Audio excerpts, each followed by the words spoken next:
Okay, remember that they're changing my voice. First, I'd like to point out something that a lot of people don't want to admit.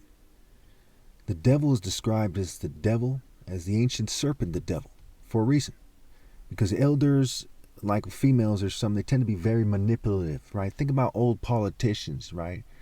Think about old people in your family who have maybe conservative values and they don't want you to do things a certain way.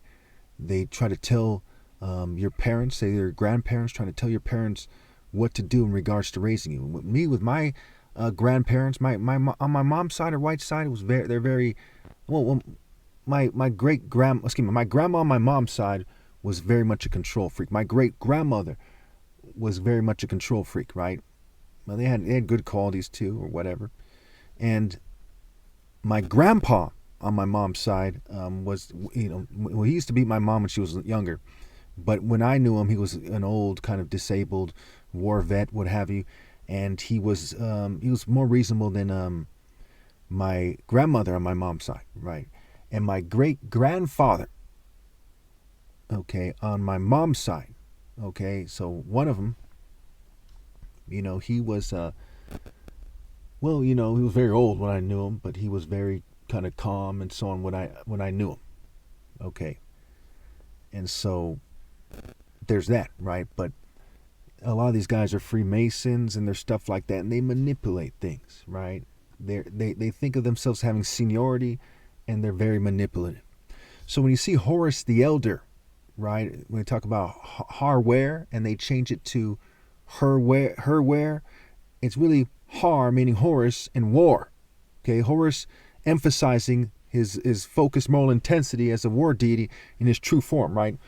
Where his left eye is the moon, his right eye is the sun. I've seen them turn it around and pretend it was the other way around, which is not the case. Okay, because the man is the sun. So the gay guys and the whites and the Jews, they might say it's the other way around because they don't like the sun, right? They look at their skin, they look at the moon, and they say, hey guys, and they worship the moon, right? That's why they call Yahweh Yahweh, because Yah is Law, the moon deity, okay, of Egypt, which is, again, there's solar deities and there's lunar deities.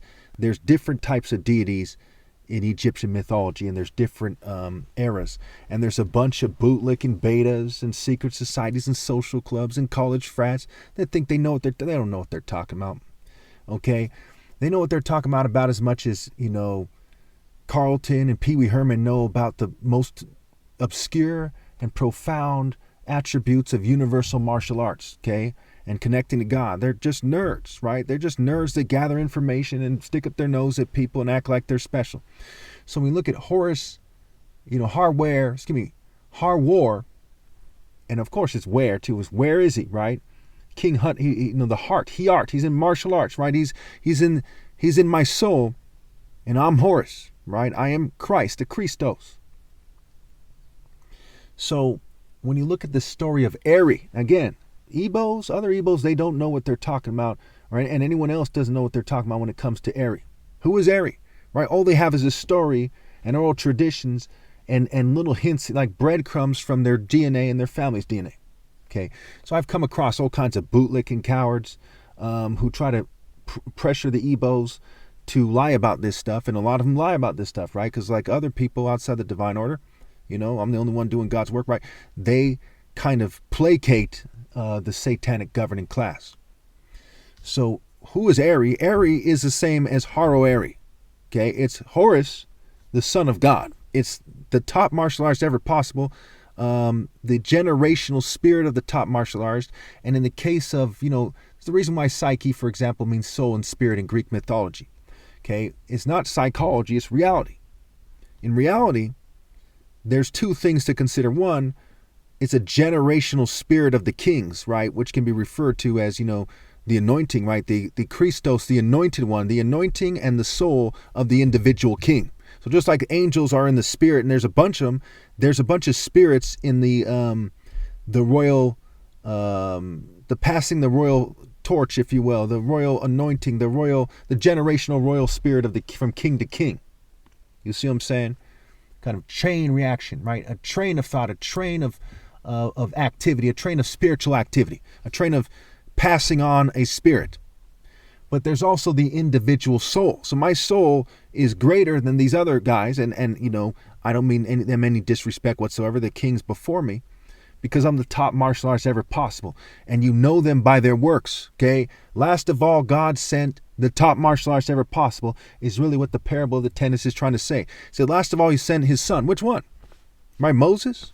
Right, Psalm 82, before Christ is in the story, it says, he has said, ye are gods, or ye are sons of God.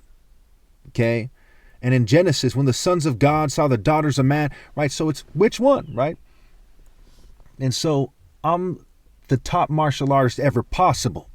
The one God set apart at the most challenging time in history, where there's all this technology and there's 8 billion people. Okay, and my top martial arts challenge, the last valid martial arts challenge ever possible. Everything else is just humans playing games. Okay? And so who is Eri and what is the story about? The story has all kinds of symbolism. Okay, you have the, some kind of blacksmith, right? Aqua blacksmith, wordplay there. Take the H is the fence, so Hawk, Alpha, blacksmith. He makes weapons for the Falcon, spiritual weapons. There's various interpretations there. Okay, and there's all kinds of connections there. I remember when I was seeing this video earlier today about the number 7 in the Bible. The number 7 in the Bible is said to be in the Bible more than 700 times. More than 700 times. So if I was to explain to you what the number 7 means, let's say I made 700 videos, I take them one at a time.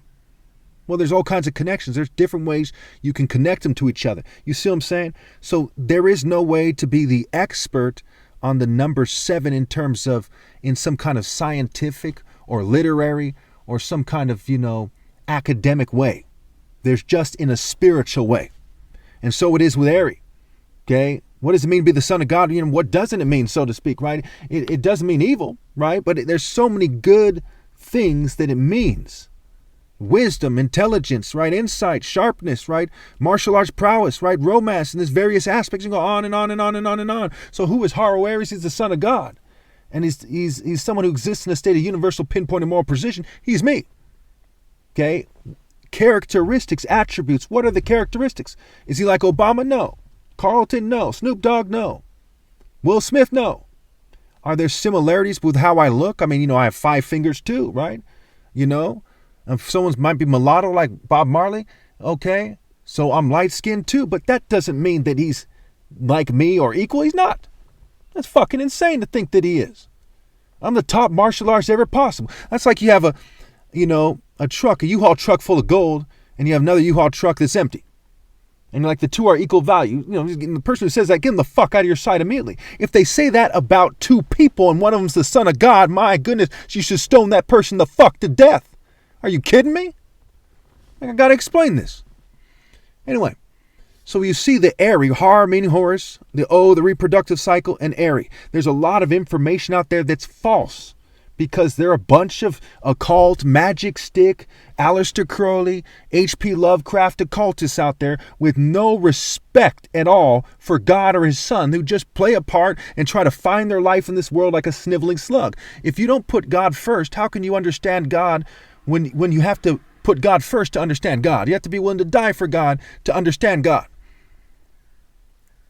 So when we factor all these things in, other people, they don't know what the fuck they're talking about. It's like a complete pussy trying to talk about the pinnacle of bravery. They don't know that. They might have read it in a book, but they don't understand it. You see what I'm saying? And it's infuriating that they would pretend they would. All their churches, mosques, synagogues, they're invalid. They're cheating me out of my right to lead. They don't know what the fuck they're talking about. And then go on and on about what the number 7 means, which is in the Bible 700 times. But guess what? There's also other numbers there. There's also other translations. And there's all kinds of, there's all kinds of books in the Bible and on and on. There's other writings and so on. You're going to try to learn all that stuff to the best of your ability while being in rebellion against God? That's fucking retarded as fucking hell.